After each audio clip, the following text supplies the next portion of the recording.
City series cigars and Citrus 7s, black cement 3s, 4s, the hairs and bread 11s. No doubt that I'll be wearing some fire at any sighting. With these Doran Becker 5s, you can see me in any lighting. It's exciting, I'll be flexing to the coldest degree. What's up, everybody? Sneakerhead M-Checks. I got a new, very important pickup that's finally here that I want to share with y'all. A couple of videos ago, I talked about what was happening to the sneaker market and how us as sneakerheads should take advantage of it. I'm not going to get into detail on that now. If you haven't seen the video, I'm going to put a link to it in the description so you can check it out and know what I'm talking about. But anyway, I took my own advice. I started browsing on the Go app and began putting lowball offers on pairs I was interested in. Now, this pair that I'm about to show y'all wasn't even on my mind initially because I actually have a pair already. Now, I know some of y'all are probably like, why the hell is he so excited about getting something that he already has?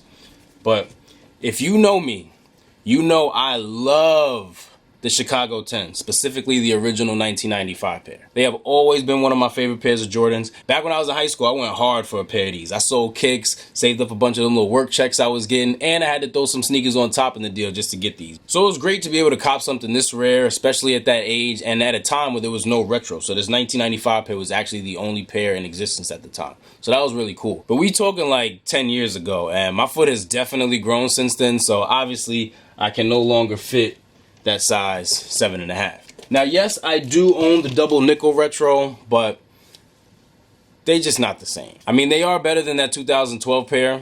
I'm still mad at how Jordan Brand did those, but regardless, neither pair is up to par with the OGs. But because the OGs were so hard to find, and as time progressed, they became harder and harder to find. And on top of that, they went for such a crazy price that I just kind of learned to be content with wearing the double nickels. And I was thankful to be one of the few people who still owned an OG pair despite not being able to fit them anymore. But lately, all the talk about The Last Dance and all the old games and highlights and stories they've been sharing about Michael Jordan recently have my mind on OG Jordans. I can't help it. So I get on Go, and I'm not even sure if I'm going to be able to find an OG pair on there because at this point I rarely see them. But to my surprise, not only did they have a pair, but they had a dead stock pair in my size, but they were priced at $2,000. Now, a lot of y'all are probably like, oh, that's crazy, he's taxing, that's OD. But it's really not, because those are really like that. OG Chicago 10s in dead stock condition with the original box and all that go for around that price. I just wasn't trying to pay all that. So I put up a lowball offer, like super low. I let it sit for a couple days and they ain't take it. Then I raised it to something a little bit more realistic, but still way under the listed price. Like I ain't even offer half of what the price was.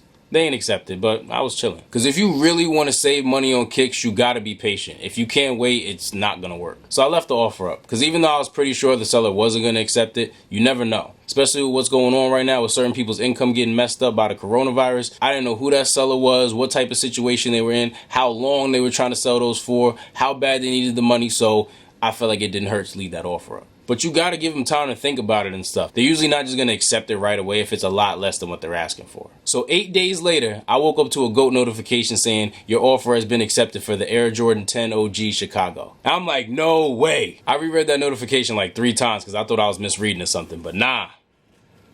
It was real. So now they're here, and I got to give you guys a close look for the culture. And here are the OG Chicago 10s. What really baffles me is that somebody let these exist for 25 years and they managed to never get worn. I mean, they were definitely tried on and walked around in, I could tell, but I mean, these really were not worn out nowhere, and that's crazy.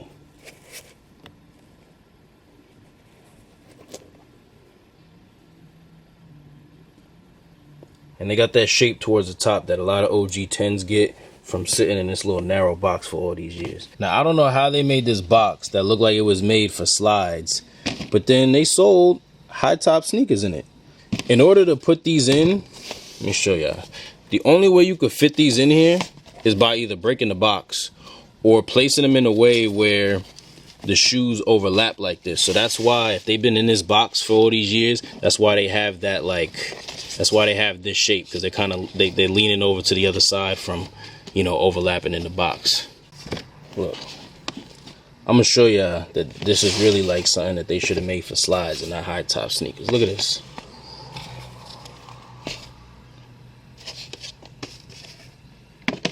This is a slides box. Now, before I get back in front of the camera, I want to take a close look at the absolute best part of the shoe. Now the sole on the Jordan 10s is always the best part of the shoe, just because the rotating colors hit different. They got the cool accomplishments down here, and it's just a beautiful sole. But on these accomplishments hit different. So they start out in 85 and it goes all the way up to 1994. So on a retro pair of 10s, you know, this is really just, it's a list of Jordan's accomplishments from 85 to 94. But I'm looking at these like, these dropped in 95. So these were actually made when Jordan didn't have no more than these accomplishments. This shoe, to me, is basically saying, listen, this is what I've done so far. This is what time it is now, and this is where I'm about to go. This is what I'm about to do.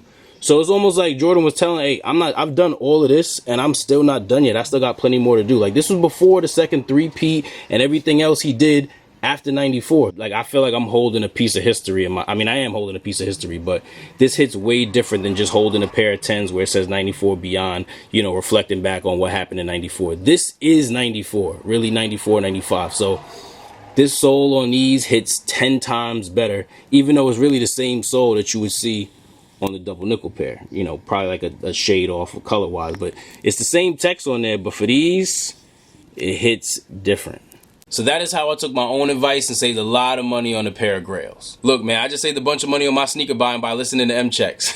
But not for real. If you haven't done so already, try to take advantage of what's going on right now if you can. Now, I have noticed some pairs going up in lowest asking price lately. However, that does not necessarily mean that they are selling for more. Some pairs are just going up in value right now for their own reasons. You know, pairs like the Chicago 1s going up because of the 5th episode of The Last Dance. Stuff like that is a different story. But there's a lot of other pairs that have gone up in lowest asking price for whatever reason, but are still selling at the same amount that they've been selling at for the past month or more. So don't always get alarmed by a crazy asking price. Look at the recent sales, look at the highest offers or the highest bids or whatever, and that'll give you a better idea as to what they're really going for. So that's why bidding and offering is the way to go. Because in certain cases, you waste a lot of money by just buying it now, whatever the lowest asking price is. And I know this is not the time for everybody because we are dealing with something very unfortunate, but I always try to make the best of even the worst situations. And an uprise in sneaker steals is about the only good thing coming out of this pandemic. So I'm all over that.